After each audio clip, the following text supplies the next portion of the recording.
Avant de plonger dans le vif du sujet, il est crucial de préciser que cette exploration ne constitue en aucun cas un avis médical. C'est vraiment de la pure analyse scientifique et psychologique. Oui, c'est super important de le rappeler d'emblée. On va décortiquer des concepts, pas faire des diagnostics. Exactement. Bon, imaginons une seconde la scène suivante. D'un côté, on a une personne assise devant un piano qui déchiffre une sonate hyper complexe de Chopin. D'accord. D'un autre côté, quelqu'un qui court un dimanche matin, les écouteurs sur les oreilles, et qui avale les kilomètres sans y penser. Et enfin, une troisième personne, confortablement installée dans le fauteuil d'un thérapeute, plongée dans un état d'hypnose profonde. C'est des situations qui n'ont rien à voir à première vue, en fait. Bah oui, c'est ça la question. Quel est le point commun exact, la mécanique invisible qui relie ces trois expériences? Alors, la réponse courte, c'est qu'il y a un seul et même processus mental à l'œuvre derrière tout ça. Et c'est un mécanisme qui est souvent redouté et, pour le coup, terriblement mal compris. C'est la dissociation. La dissociation. Juste le mot, ça fait un peu peur. Complètement. La plupart du temps, on imagine ça comme une fracture de l'esprit, tu sais, un bug effrayant. Or, c'est en réalité le socle même qui permet l'apprentissage humain, notre adaptation à l'environnement, et au final, c'est le moteur de toute thérapie hypnotique. C'est fou. Et du coup, la mission de notre exploration aujourd'hui, ça va être de réhabiliter un peu ce mot, non? De comprendre comment notre propre cerveau s'en sert pour se soigner. C'est exactement ça le but. Quand on entend dissociation, on pense direct aux tueurs en série dans les films avec des doubles personnalités ou à une perte totale de contact avec la réalité. Ah bah, ça sort pas de nulle part, cette réputation. C'est vraiment l'héritage direct de l'histoire de la médecine. Comment ça? Pendant des décennies, la psychiatrie a littéralement enfermé la dissociation dans la case des pathologies mentales les plus graves. Si on remonte un peu, au début du 19e siècle, en 1812 précisément, il y a un célèbre médecin, Benjamin Rush, qui utilisait ce mot comme un simple synonyme de démence. De démence. Carrément. Ouais, pour la communauté médicale de l'époque, se dissocier, c'était perdre la raison. Un point, c'est tout. Bon, décortiquons un peu ça, parce que c'est quand même bizarre. S'ils considéraient ça comme de la démence pure, comment ils expliquaient les états de concentration extrêmes, ou même les transes qu'on retrouve dans plein de cultures traditionnelles?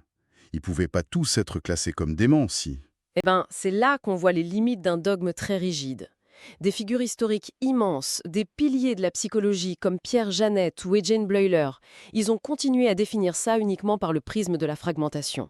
Toujours le côté maladie, quoi. Voilà, pour eux, c'était forcément le symptôme de l'hystérie, ou le résultat de traumatismes lourds, ou même la marque de la schizophrénie. Et à cause de cette obsession médicale, ils ont fait des erreurs d'interprétation massives. Genre quoi comme erreur? Par exemple, les trans chamaniques traditionnelles. Ce sont des états modifiés de conscience, mais qui sont totalement maîtrisés et hyper encadrés culturellement. Ouais. Sauf qu'à l'époque, la médecine occidentale les a juste étiquetés comme de vulgaires délires psychiatriques. Donc, si je résume, au lieu d'étudier la fondation d'une maison pour comprendre comment elle tient debout, ces chercheurs n'étudiaient que des maisons qui venaient de s'effondrer après un tremblement de terre. Et ils en ont conclu que la fondation elle-même était la maladie. Ah, c'est une excellente métaphore, hein. C'est exactement ça. Ils ne regardaient le phénomène que quand il était poussé à son extrême pathologique. C'est un peu un biais de confirmation géant. Totalement. Et il a fallu attendre très longtemps pour enlever ces œillères. Le vrai point de bascule, il date seulement de 1994. Ah oui, c'est hyper récent en fait. C'est très récent. C'est le chercheur Ezel Cardenia qui a tout changé en proposant une nouvelle façon de classer la dissociation.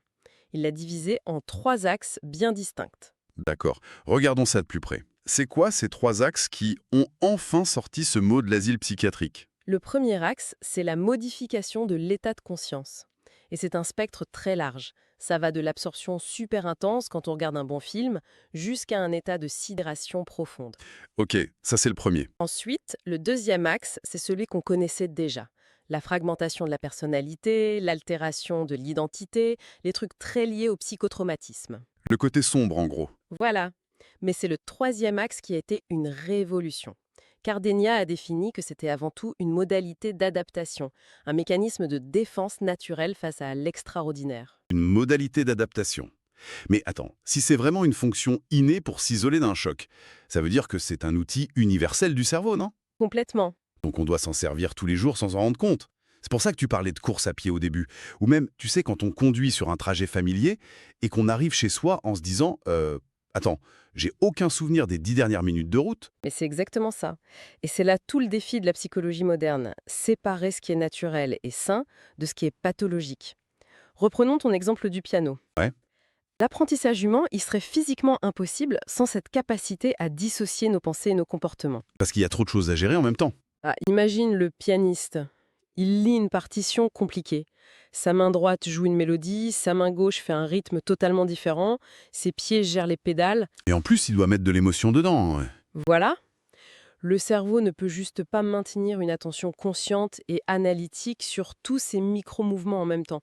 La conscience analytique, elle saturait en 2 secondes. D'accord, donc le cerveau contourne le problème. Exactement. Il crée une dissociation temporaire. Il délègue toute la partie technique à des processus inconscients, comme un pilotage automatique, pour libérer l'esprit conscient sur l'interprétation. C'est fascinant. Sans cette fragmentation volontaire, on ne pourrait rien apprendre de complexe. Absolument rien. Mais alors, il y a une vraie question qui s'impose là. Si ce truc, la dissociation, c'est à la fois le mécanisme génial qui nous permet de jouer du Chopin et le symptôme terrible d'un traumatisme grave, comment on fait le tri? Où est la frontière entre la santé et la maladie? C'est une super question. En fait, la frontière, elle n'est pas dans la nature du mécanisme en lui-même. Elle est dans la manière dont il se déclenche. C'est-à-dire, Il y a 2 critères fondamentaux pour juger une dissociation. 1. Est-elle agie ou est-elle subie? Et 2. Est-elle temporaire ou chronique? ah d'accord. Donc, si je prends un traumatisme grave, la dissociation, elle est subie. L'esprit est submergé, il se coupe en deux pour survivre à la douleur. Mais la personne n'a rien demandé. Exactement. Elle n'a aucun contrôle. Et du coup, ça devient chronique parce que le mécanisme reste coincé en position alarme, en gros. C'est ça. Et ça, c'est la définition pure d'un trouble pathologique. Maintenant, si tu regardes l'hypnose profonde. Là, le processus est agi. On le déclenche volontairement avec le thérapeute. Oui, et surtout, il est temporaire. Il y a un début, une exploration et une fin où tu reviens à ton état normal. Donc là, c'est plus du tout une fuite. C'est un outil d'exploration hyper sain. C'est là que ça devient vraiment intéressant. Parce que, d'accord, c'est un outil sain. Mais si on pousse cet outil au maximum, dans l'hypnose profonde, il se passe quoi concrètement? Qu'est-ce que tu veux dire? Si je me fais hypnotiser pour une phobie de l'avion, je perds pas connaissance, on est d'accord? Mais alors pourquoi les gens décrivent des trucs dingues, genre l'impression que leur bras se lève tout seul, ou qu'ils répondent sans avoir réfléchi? De l'hypnose. C'est ce qu'on appelle la perte d'agentivité. L'agentivité. Hum. Le sentiment d'être l'auteur de ses actes. C'est ça. Quand tu conduis un mode pilote automatique, tu gardes toujours un petit contrôle diffus. Mais dans l'hypnose profonde, le niveau de dissociation est tellement fort qu'il y a un découplage majeur. La personne perd l'impression de générer volontairement ses pensées ou ses mouvements. Tout semble autonome, quoi. Voilà, les phénomènes se produisent tout seuls. Mais attends. Du coup, la symétrie avec le problème qu'on veut soigner est parfaite. C'est-à-dire? Pourquoi on va voir un hypnothérapeute? Pour des phobies, des compulsions, des crises d'angoisse. Et par définition, une phobie des araignées fait un comportement autonome qui échappe à la logique. La personne sait très bien que la petite bête va pas la manger. Mais son corps réagit tout seul, oui. Le cœur s'emballe, la panique prend le dessus, la raison a beau dire c'est safe, ça marche pas. Exactement. Le symptôme, c'est une intelligence autonome. Et notre volonté consciente s'épuise à essayer de le combattre avec de la rationalité. C'est combattre le feu par le feu, en fait. Essayer de raisonner une phobie, c'est comme, je sais pas, parler de mathématiques à un ordi qui lit que de la poésie. Ça marche pas, c'est pas le bon langage. C'est une bonne comparaison, oui. Donc l'hypnose crée une immense dissociation autonome pour pouvoir dialoguer avec le symptôme qui est lui-même autonome. On installe une sorte de traducteur universel. La métaphore du traducteur est vraiment très juste. Tu dois mobiliser des ressources tout aussi instinctives que le problème. Et d'ailleurs, pour comprendre comment on installe ce traducteur, il faut regarder le modèle de Ronald Shore. Ronald Shore d'Alshork, c'est qui? C'est un chercheur qui a modélisé l'hypnose profonde en 3 dimensions indissociables. Ça nous montre vraiment ce qui se passe sous le capot psychologique. Ok, c'est quoi la première étape de ce modèle? La première, c'est l'implication dans le rôle. Alors attention, c'est pas du tout jouer la comédie, hein. C'est l'ensemble des croyances et des attentes de la personne. Le cerveau est prédictif, donc le simple fait de s'engager volontairement prépare déjà la dissociation. Ah ouais, donc juste l'intention de jouer le jeu, ça modifie déjà le cerveau avant même la séance. Exactement. Ensuite, tu as la dimension de la transe en elle-même. C'est là que l'attention se détache complètement de l'extérieur. On oublie les bruits de la rue, tout ça. Voilà, on perd l'orientation dans la réalité objective pour se focaliser sur l'intérieur. D'accord. Et la troisième dimension? Parce que là, on a l'impression d'être déjà au bout du voyage. Pas du tout. La troisième, c'est la plus profonde. Shor l'appelle l'implication archaïque. Archaïque? Ça sonne un peu péjoratif, non? Genre, on redevient un homme des cavernes ou un baby? Pas dans le sens d'une perte d'intelligence, non. Ça veut dire qu'on atteint le noyau identitaire.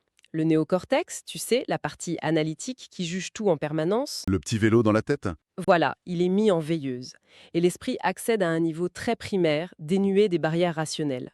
C'est là que se trouvent les blessures, mais aussi les capacités d'auto-guérison les plus puissantes. Alors, qu'est-ce que tout ça veut dire au niveau neurologique? Si on met l'intellect en veilleuse et qu'on perd conscience du monde, est-ce que le cerveau s'éteint?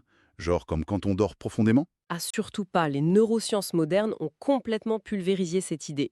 Le cerveau ne ralentit pas du tout. Les travaux d'Ernest Hilgard ont montré que c'est une réorganisation paradoxale de l'activité cérébrale. Attends, paradoxal, comment?